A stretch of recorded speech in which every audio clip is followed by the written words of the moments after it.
Hi there, Juleyka here. Before we get started, I want to invite you, yes, you, to be a guest on the show. If you're an adult and a child of immigrants, and they could be from anywhere in the world, really, I'd love to talk to you about the conversations that are necessary but challenging, especially right about now. So whatever you're all getting into, I want to know about it. Politics, money, holidays, marriage, kids, everything. So send me an email directly at juleyka@lantiguawilliams.com and we'll get you on the show. I can't wait to hear from you.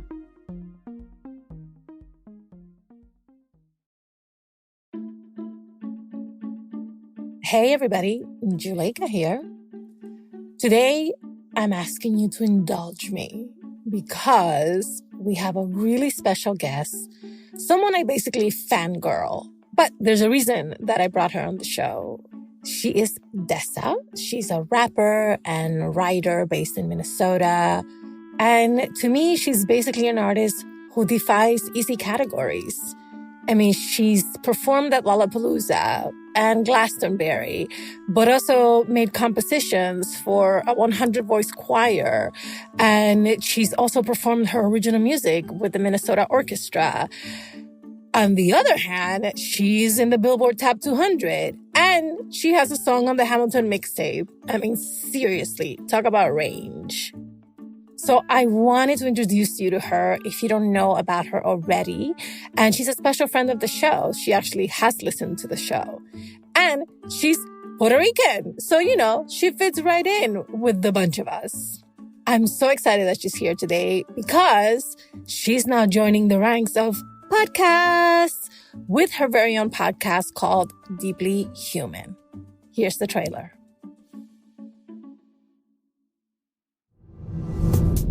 Hey, I'm Dessa, the host of a new show called Deeply Human.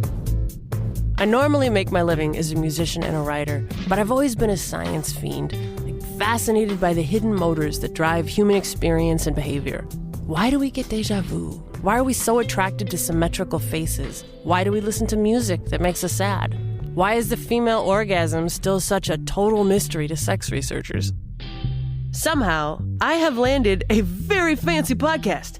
Do you guys have air horns here? No. It's the one that goes, bah, bah, bah, bah. Yes, that's it exactly. I have got a freaking podcast where I am tasked with finding out what we all want to know.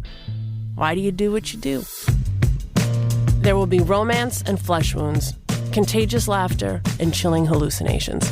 You tend to sort of swim up to them and wiggle.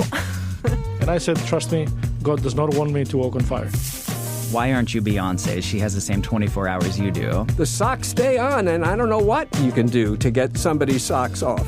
He lied. Yes. So I was very happy. We were attempting to induce déjà vu through virtual reality. You're in my head, Dan. You're in my head. So I can zip up 30 degrees in less than a second. Wow. For everything I know, when presented in this moment, I will always wonder why I didn't say what was clearly obvious. I think smart can be funny. I think science happens in street clothes. And I think that a better understanding of human nature can help us be more generous with other people's weird behavior and more critical of our own. Deeply Human. It's a date. Me, you, and your brain. Subscribe wherever pods are cast. You are way, way too good to be needing to use Tinder, let me say. I'll take it. I'm going to put that, you know what I'm going to do? If it's cool with you, You want my Barry, endorsement? Barry, can I put that on my Tinder account? Yeah. I'm doing it for But real. if you think it'll help.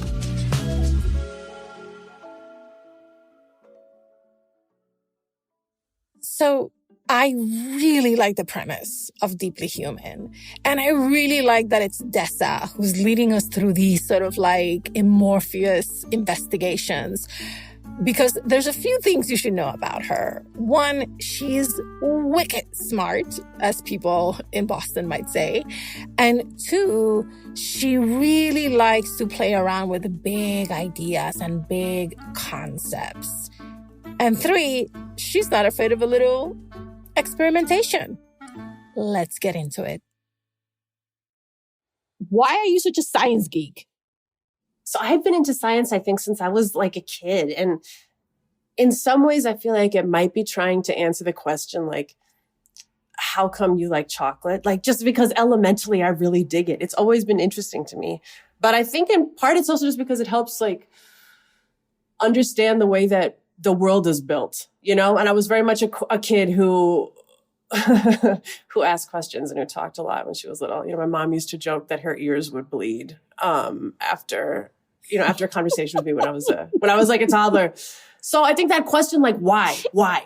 I think that's fundamentally, like, very often a science question. Yeah, but you also have a history of being your own test dummy in scientific experiments. So as someone who knows that about you, I was delighted when I heard your first episode. So catch everybody up on the ways that you've experimented, quite literally, on yourself, and then how that dovetailed into developing this beautiful show. Okay, so I had gone through a breakup that was, like a really tough one. And I did all the things that people do when they're trying to recover from that, So you keep yourself busy, you throw yourself into work, you drink too much whiskey if you're into that kind of thing, you hang out with your friends, and you wait. And I waited for like years and then more years. And it just wasn't getting any better. And after a while, I was really embarrassed about it. It seemed like breaking up was something that people did all the time. And it was universally painful very often, but it wasn't decades long. It started to be like a force in my life that eclipsed a lot of others. And I hated that. And I felt embarrassed about it. I felt like in some ways it really ran counter to a lot of my ideas about like feminism and being self-empowered. And so I decided to try to tackle that with all the resources at my disposal. And I thought, okay, well, what is it when people are like in this persistent state of heartache? What does that mean? How do people get out of it? What is the brain doing? And so I went pretty hard, man. I did a lot of reading and I ended up contacting a couple of scientists to say, would you be game to have me as like a test subject 1 of 1 to see if we can image my brain in breakup mode and see if we can change the way it's functioning with something called neurofeedback. Mm-hmm. And as for why I'm my own science subject, like who else would let a rapper experiment on them? The only one with their hand up. So let's talk about this first episode, because I thought it was really interesting that you decided to start with the most ephemeral of ephemeral topics. Come on. Whether you're a science fiend or not, I think most of our big questions, at least a lot of them, do center on love. Like, how is one particular person attracted to one another? And also, maybe even more important, like after two people are attracted to one another, like what are the variables that determine whether or not that lasts? Like what's the glue after the magnet? And I think that's fascinating. And you're right, it's so multivariable that sometimes it can feel like it's too hard because it's so complicated to study. But there are some really clever experiments that people have done, even if it's just to try to find trends. Like what sort of people tend to latch with other people. Yeah. And also I'm single. So it's not a completely like theoretical inquiry. You know what I mean? Yeah. So it's got a service component to it. Like get ready for the deluge of emails with proposals and invites to all kinds of things. I will pray for you. But one of the things that I loved in this first episode was this whole question about whether more is better, right? And I have to, true confessions, I met my husband on Match.com when it was still embarrassing to say that you met people on Match.com. But I don't want to give it away. I just want to say that you really interrogate this whole notion that freedom equals more choices. So I want you to take me through how you developed that line for the show, and then how you went and try to get that answered. Yeah, absolutely. I think, for every episode that we do, one of my big objectives is to try to find people with really different vantage points whose research might present an answer, So that might mean talking to an artist and an evolutionary anthropologist to say, okay, how do we understand X? Mm-hmm. And in this case, how do we understand matching romantically, and how do we choose our mates, essentially, So to speak with someone who was an expert on choice, like all human choice, everything from picking a watch to essentially, picking a life partner. He's studied a lot of the mechanisms that guide human decision-making, and some of them are really counterintuitive. So yeah, I think most of us would naturally suppose that the more choices you have, the better your chances of getting something you really dig. And the expert to whom I spoke suggested that we really, really interrogate that assumption, and has some interesting data to suggest like that feeling. Like, I don't usually go to Sephora. I usually do like my cosmetic shopping at Walgreens. I find it more difficult at Sephora because there's so like, you know what I mean? What color am I supposed like? Exactly. Am I a toasted almond, or am I a roasted cashew? And what is the difference? And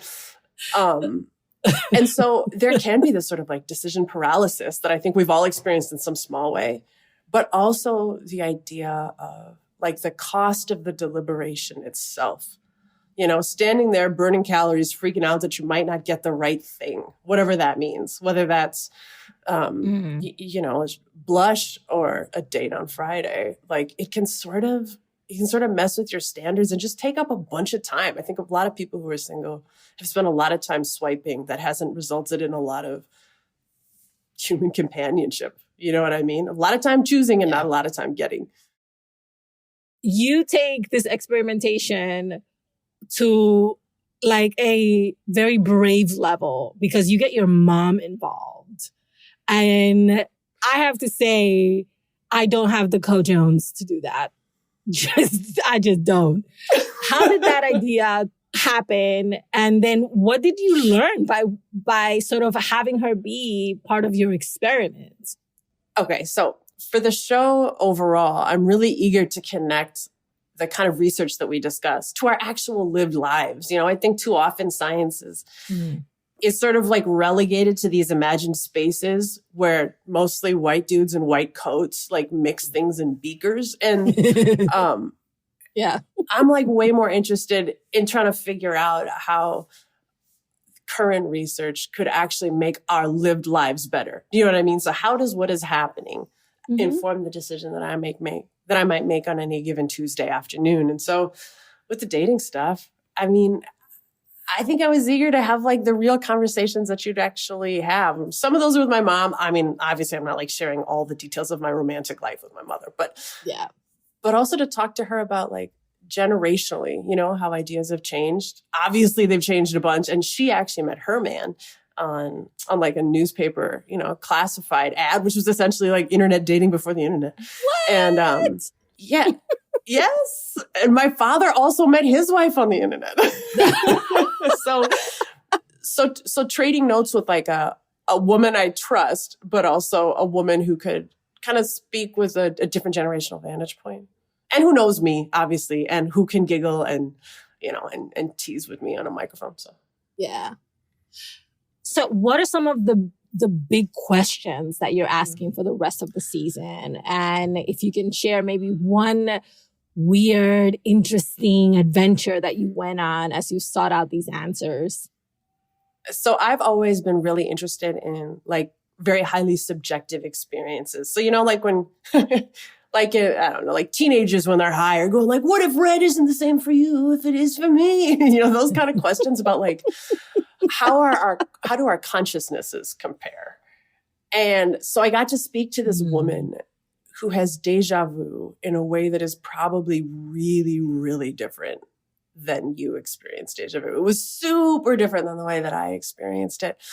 But of course, because you can't just like trade that info as you would a note in class or something, she thought that everybody was having these super intense, existential, overwhelming, paralyzing fits of deja vu, just like she was. And that was just what it felt like to be alive. What? Yes. And so talking with her about how long it took to understand that what she's experiencing isn't representative of the rest of the human experience. And I think in some ways, a lot of us might have small things like that just because we don't have an easy way to trade notes on how our minds are. I want to make sure that we clarify that this is not about paranormal activity. The inquiry is really about how we're wired. Yeah, very much so. Mm-hmm. Talk me through some of the things that you've discovered in this process about how we're wired, and have you come as an artist to understand even your own creativity in a different way because of it?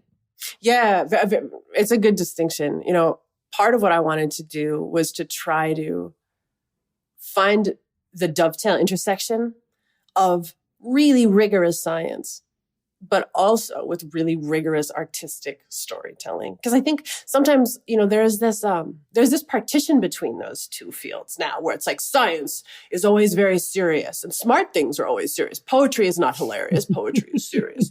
And the things that are funny and are entertaining, those things aren't smart or intellectual. Like we have this sort of, this impermeable membrane between those things. And I don't think that's necessary at all. I think that she can come right down. And so, you know, a lot of the questions that we pose in each episode, you know, they're questions that I personally had trying to figure out how my own brain worked. There was one episode that the subject of which I didn't select. It was selected or suggested by another producer, and it was about menopause. That one has changed the way that I think about the way my own life will unfold, and that I think about trying to be a better friend and companion to the women in it. There's just so much we don't talk about menopause. And I get it that, like, okay, it's sort of, it references the reproductive system. I get it. We're all Puritans.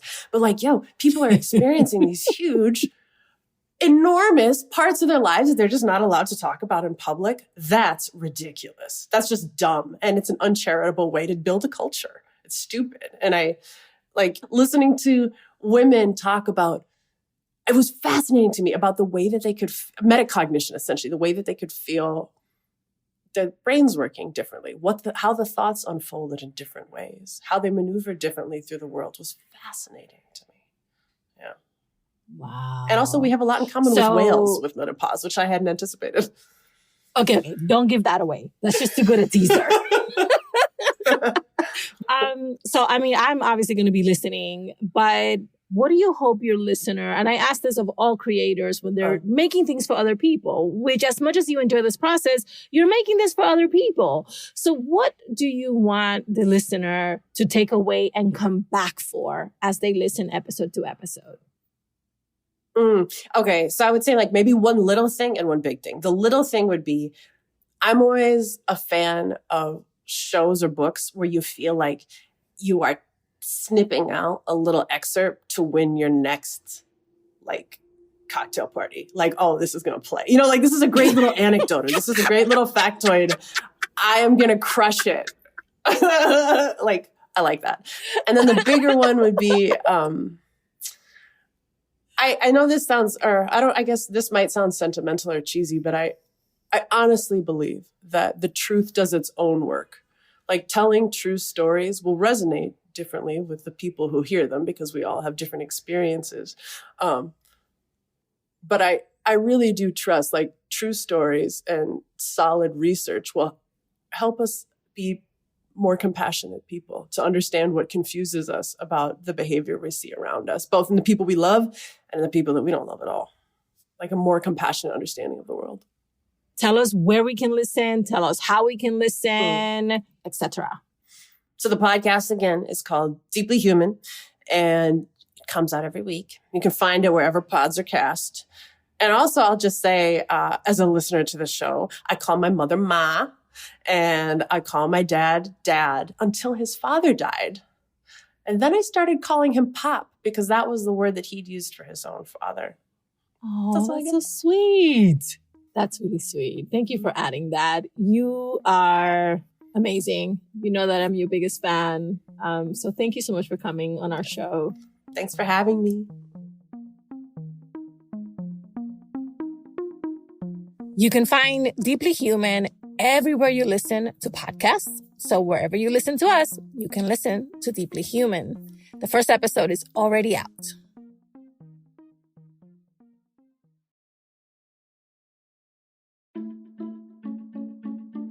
How to Talk to Mamí and Papí About Anything is an original production of Lantigua, Williams & Co. Virginia Lora produced this episode. Kojin Tashiro mixed it. Manuela Bedoya is our social media editor. Cedric Wilson is our lead producer. Jen Chien is our executive editor. I'm the show's creator, Juleyka Lantigua Williams. On Twitter and Instagram, we're at Talk to Mamí Papí. Please subscribe and rate us on Apple Podcasts, Amazon Music, Spotify, everywhere you listen to your favorite podcasts. Bye, everybody. Same place next week.